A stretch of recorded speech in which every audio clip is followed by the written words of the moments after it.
Hello and welcome to another special edition of Power Talk. I'm Ronojoy Banerjee. With me is Anshu Sharma, and we have a very special guest for all of you today. The chairman of one of the world's largest natural resource companies, and more importantly, an Indian brand that has gone global and has made global headlines. I'm delighted to introduce my guest, Mr. Anil Agarwal. Mr. Anil Agarwal, thank you very, very much for joining in. It was an absolute pleasure to have you join us. So you heard the finance minister today, this morning speak, and he gave a very impassioned defense of demonetization. The concern has been because now that Reserve Bank has come out with the numbers, and it says that 99% of the old demonetized notes have come back into the system.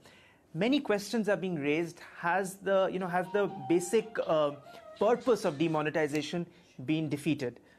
I want to get your thoughts. I mean, how do you see the demonetization, which was clearly one of the most bold experiments that any government has undertaken? I feel very empowered to be part of taking our country forward. So this is, I just thought, I must mention from my heart, from bottom of my heart. There will never be a better time. I've never seen, I'm in business last at least 30, 35 years. I've never seen better time like this, where the government and the Prime Minister intention is to take the country forward. I've never seen the popularity of India and like this internationally. You go to America, you go to Moscow, you go to China, people are interested in India. And it's very, very interesting time. Okay. Back home in UK as well. UK, when you speak with business leaders over there. Absolutely. It is amazing. We are on radar. People ask us. I feel I was looking for this opportunity. I was looking for this opportunity. Right. You know, when you talk about demonetization, you know, the government intention, I don't understand the nitty-gritty. I only understand the government intention was to get out of this black money. Right. You said that big investment is needed. You have an ever-growing mining business here in India. What is your plan or the Vedanta's plan with regards to investment in all the mining businesses here? See, I always said that how the world has eradicated their poverty. Large country.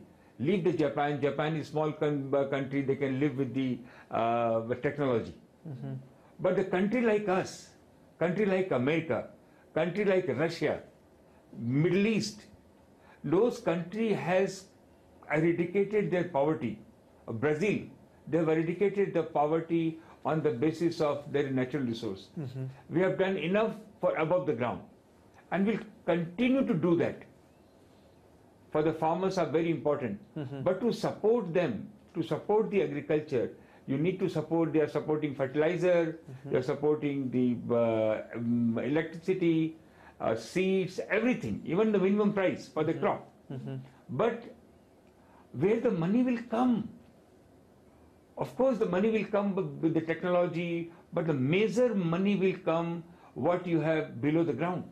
Right. And you know, we sometime, because of the world has taken that India is an importer, and all are looking to sell goods to India. $500 billion import we have. 100% gold we import. I've been saying this on TV several times. 85% of oil we import. First oil was produced in Assam, in Dibrugarh. We are sitting with a plate of oil. You see the copper, 100% copper we import, 100% fertilizer we import, anything, everything. We are importing $500 billion. And it's going to be in a couple of years, $1 trillion.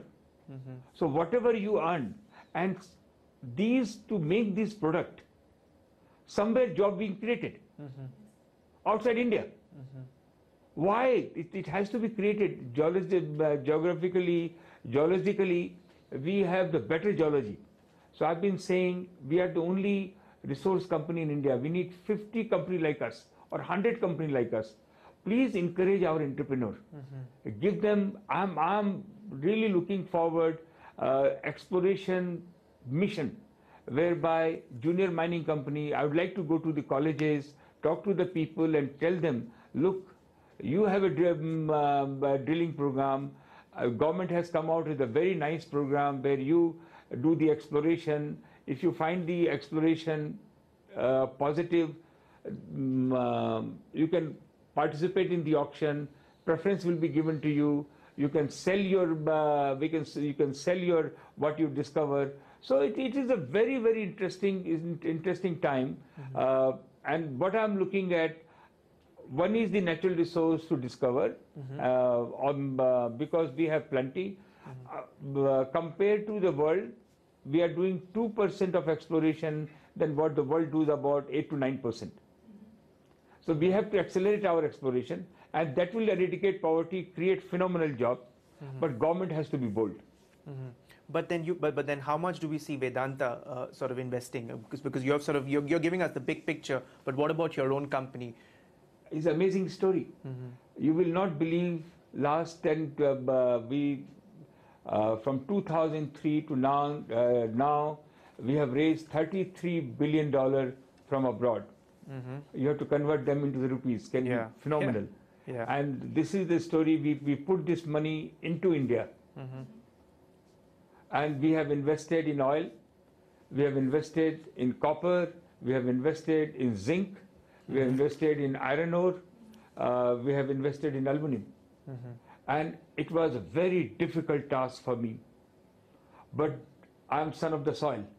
So I understand the nature, and I keep working, because as a larger perspective, if I don't take initiative, who will take? And today we have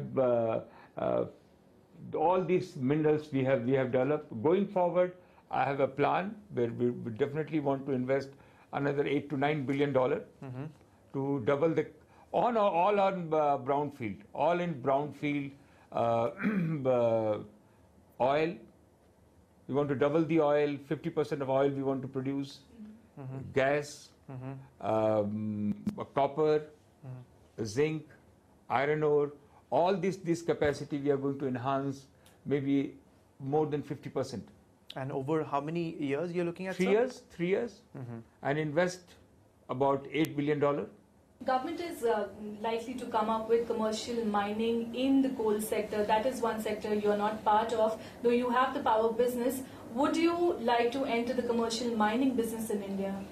Commercial mining business, to become a contractor to do the mining, I don't know whether that is the right approach. It's better to give the mining to the people, keep it simple. One thing the government should not look at how much to squeeze the other side. They have to look at the governance. They're getting they have to keep something on the table for others. That one thing is very important. It's better that people make money in India. More the people will make money in India, more they will invest. Less if people start trying with not making money in India, people will not invest. As long as governance is followed. Right.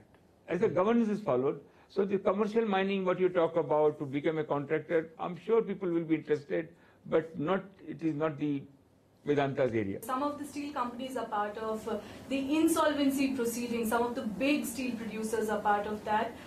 Would Vedanta be eyeing one of the projects? Yeah, we are not very excited, but we are looking this how the feasible is and how it works. And when at the moment it has not come on the block. It is not in the public. When it comes, we'll definitely look at. All right.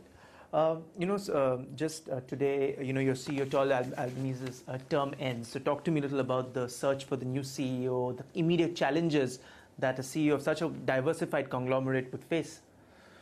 Yeah, we have, if you see the Cynthia Carroll, Tom Albanese, CEO of BHP, who has worked any point of time.